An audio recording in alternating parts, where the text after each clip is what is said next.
Bueno, vamos a empezar con el tema 6 para repasar un poquito lo que ya hemos explicado en clase. El tema 6 trata sobre la clasificación de los seres vivos.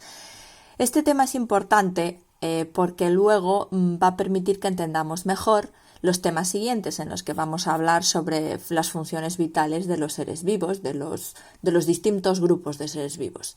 Por tanto, pues es necesario saber cómo se clasifican, a qué seres vivos nos estamos refiriendo. ¿Y por qué hay que clasificar los seres vivos? Pues porque hay muchísimos. Ya hemos visto que la biodiversidad es gigantesca, todavía no se sabe el número de especies distintas que hay en este planeta. Entonces, para poder estudiar algo que es tan complejo, tan enorme, tan variado, con tantos componentes, con tantos participantes de esa variedad, pues hay que ordenar, hay que poner cierto orden, hay que clasificar. Y eso lo hace la sistemática, que es una ciencia perteneciente a la biología y es la que se encarga precisamente de clasificar a los seres vivos en grupos y subgrupos, utilizando criterios de clasificación, es decir, siguen criterios lógicos para clasificar, para agrupar a los seres vivos, ¿vale? Para poner juntos a unos y separados a otros. Bueno, pues los sistemas de clasificación, las maneras de clasificar esos criterios pueden originar dos tipos de sistemas de clasificación, los artificiales y los naturales. Los artificiales son aquellos que utilizan criterios de clasificación que son fáciles de ver, pero que no tienen nada que ver con el parentesco que pueda haber entre los seres vivos, ¿vale? Por ejemplo, podemos clasificar a los animales según la forma de desplazarse, entonces los clasificamos en animales nadadores, voladores, marchadores, pero no nos dicen nada, es decir, dentro de animales voladores podemos meter a seres tan diferentes como una libélula y una gaviota, ¿vale? Entonces, evidentemente, su parentesco genético no se tiene en cuenta absolutamente para nada en estos sistemas, ¿vale? O también otro sistema artificial sería clasificar por colores, ¿vale? A las flores, las plantas según el color de las flores, por ejemplo, ¿de acuerdo? Estos sistemas fueron los que se utilizaron hasta que apareció evidentemente la teoría de la evolución. Antes no se pensaba que los seres vivos tuvieran origen común y que estuvieran emparentados entre sí más o menos. Entonces pues se clasificaba de esta manera, ¿vale? Por el número de, pues yo qué sé, pues por ejemplo, sí, por los colores en las plantas, por cómo se desplazaban los animales, ¿de acuerdo? Entonces no tenía en cuenta nada de evolución ni de parentesco genético. Cuando apareció la teoría de la evolución de Darwin, entonces aparecieron los sistemas naturales, que son los que clasifican a los seres vivos según el parentesco evolutivo, si son parientes cercanos o más lejanos, ¿vale? Y para eso se utilizan semejanzas anatómicas, por ejemplo, número de dedos de la mano o del pie, número de extremidades, ¿vale? O si hay plumas o no, cómo están qué disposición ósea hay en las extremidades, por ejemplo, semejanzas celulares, ¿vale? Si estos individuos que agrupamos tienen todos células procariotas, eucariotas o tienen cloroplastos o no, semejanzas embriológicas, bioquímicas. Bioquímicas quiere decir, por ejemplo, qué tipo de nutrición tienen, qué tipo de metabolismo hacen, ¿vale? Y también la información que ofrecen los fósiles. Y hoy en día las pruebas, lo que más se utiliza para clasificar son pruebas bioquímicas en cuanto a análisis genético de ADN, semejanzas en el genoma, ¿vale?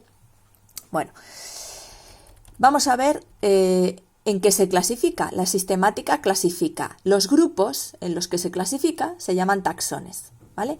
Ahí dice, hoy en día se utiliza un sistema de clasificación natural, es decir, se sigue sistemas naturales que tienen criterios de clasificación en los que se tiene en cuenta el parentesco genético de los seres vivos y además es de tipo jerárquico.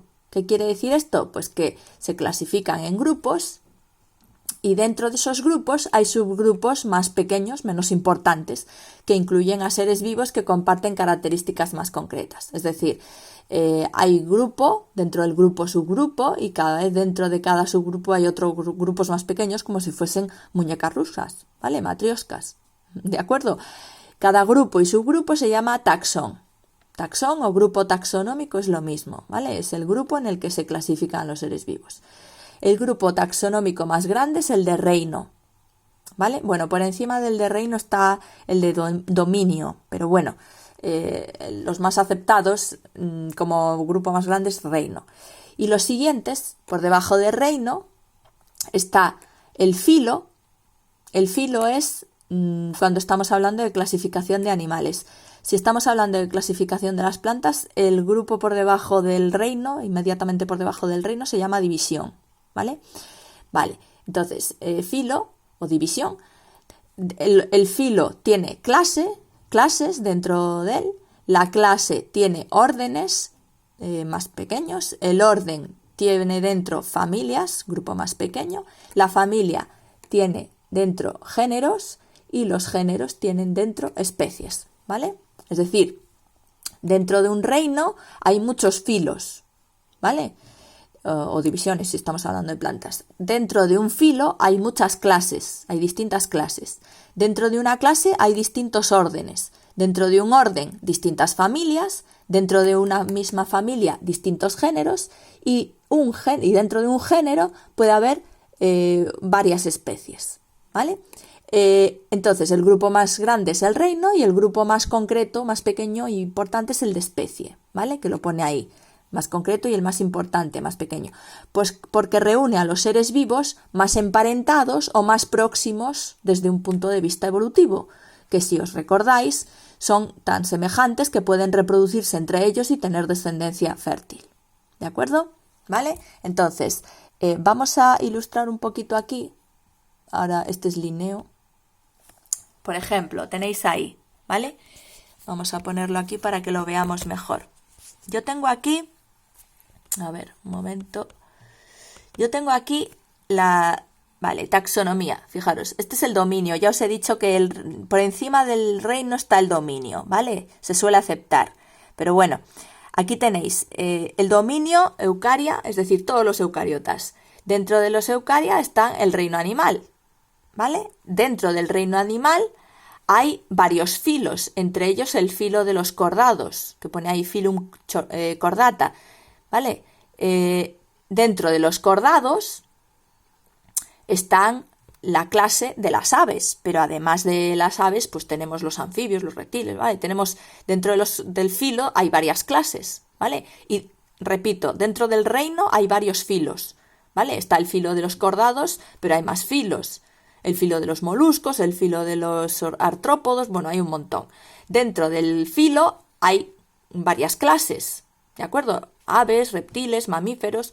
Dentro de una clase puede haber unos cuantos órdenes, ¿vale? Dentro del orden, familias. Dentro de la familia, géneros. Y dentro de un género hay especies, ¿vale? ¿De acuerdo? Pues aquí os pone el ejemplo de cómo clasificar. Por ejemplo, este pájaro, que es el cardenal norteño, ¿vale? Cardenal porque es de color rojito, como los cardenales de los eclesiásticos, ¿vale? Los que están por debajo del papa. Bueno, pues cardenal es una palabra polisémica. Quiere decir, un miembro de la iglesia y también un tipo de pájaro que recibe ese nombre porque tiene un color rojo, igual que la sotana de los cardenales. Bueno, pues este cardenal, este pajarito, su clasificación pertenece al reino animal, al filo de los cordados, a la clase de las aves, al orden de los paseriformes, ¿vale? Los paseriformes son las aves cantoras, ¿de acuerdo? A la familia de los fringílidos, los paseriformes los conocemos vulgarmente como pájaros, ¿vale? A la familia de los fringílidos, Fringillidae, al género Cardinalis y especie Cardinalis cardinalis, ¿vale? Con todo esto hemos clasificado a ese ser vivo, ¿vale? En este caso a ese pájaro, ¿vale? Y luego, pues por ejemplo, aquí tenéis la ficha de la clasificación pues de varios animales también. Por ejemplo, ahí tenéis Vamos a empezar por el perro, luego el león y el ratón. Por ejemplo, en el perro, que lo tenéis ahí arriba, pertenece al reino animal, subreino, a veces hay subreinos o tal, pero bueno, los importantes son reino, filo, clase, orden, familia, género y especie, ¿vale? Pero bueno, aquí ponen todo. Reino animal, eumetazos, bueno, filo cordado, filo cordata, filo de los cordados, subfilo vertebrado, ¿vale? La clase mamalia quiere decir mamífero. Se utilizan nombres en latín, por eso hay estos nombres así, ¿vale? El orden carnívoro, familia Canidae, o familia de los cánidos, género Canis, no sé por qué ponen una K, porque es una C, pero bueno, Canis, y especie Canis lupus, ¿de acuerdo? ¿Está claro? A veces se le llama, es la misma especie que la del lobo. Generalmente a veces se le pone subespecie y se le pone Canis lupus familiaris, ¿vale? No como el Canis lupus lupus, que es el lobo, ¿de acuerdo? Eso pasa con seres vivos que están muy, muy emparentados. Recordad que el perro y el lobo se pueden reproducir entre ellos, aunque su descendencia a veces es fértil y a veces no, ¿vale? Están como en proceso de separación de especies. Y aquí tenemos el león. Vale, en el león, a ver si se ve. Uy, espérate. A ver, quita ahí. A ver, en el león tenemos... A ver, ¿qué apoyo hay? Pues lo mismo, el reino animal, eso lo tiene en común con el perro. Eumetazoo, filocordados, también es de los vertebrados, clase mamíferos, hasta aquí está en común con el perro, fijaros, carnívoros, pero ahora ya cambia, la familia ya es distinta. Los perros pertenecen a la familia de los cánidos, Canidae, y estos a los Felidae, los felinos, ¿vale? Género, pantera y especie Pantera leo. Y en el ratón, pues aquí tenéis reino animal, esto es lo mismo, cordado, vertebrado, clase mamífero. Aquí ya cambia el orden, ¿vale? Ya no es un carnívoro como los dos anteriores, como el perro y el león. Aquí es orden Rodentia. Rodentia quiere decir roedores. Familia Muridae, género Mus y especie Mus musculus, el ratón. ¿De acuerdo? ¿Vale? Bueno, pues así es como se clasifica y se ordena a los seres vivos, ¿vale? Y eso se puede hacer también, ahí os he puesto solo ejemplos con animales, pero pueden ser también pues con plantas, con insectos, bueno, con bacterias, con todo, ¿de acuerdo? Vale. El nombre científico, que lo acabamos de ver un poquito, ya os lo he contado, pero bueno, es lo que se utiliza para nombrar cada especie y es universalmente aceptado en todo el mundo. El problema de cuando no existían nombres científicos es que cada uno llamaba a un ser vivo como le daba la gana, en un país, en otro idioma, entonces claro, era un Cristo entenderse a nivel global. Por eso el nombre científico es como el idioma universal, por el que todo el mundo, si lee Pantera leo, sabe que se refiere a este ser vivo, ¿vale? Y consta de 2 palabras en latín, y por eso se le llama nomenclatura binomial, ¿vale? Forma de nombrar con dos nombres, ¿vale? Binomial. La primera palabra es el género al que pertenece la especie y la segunda se le llama epíteto específico que aparece aquí. Por ejemplo, el nombre científico de este animal es Pantera leo y el nombre vulgar sería león, ¿vale? El nombre científico se debe escribir o bien en cursiva o subrayado, ¿vale? Si no se escribe en cursiva, se escribe normal pero se subraya. Y la primera, el género, va en mayúscula, el epíteto específico no.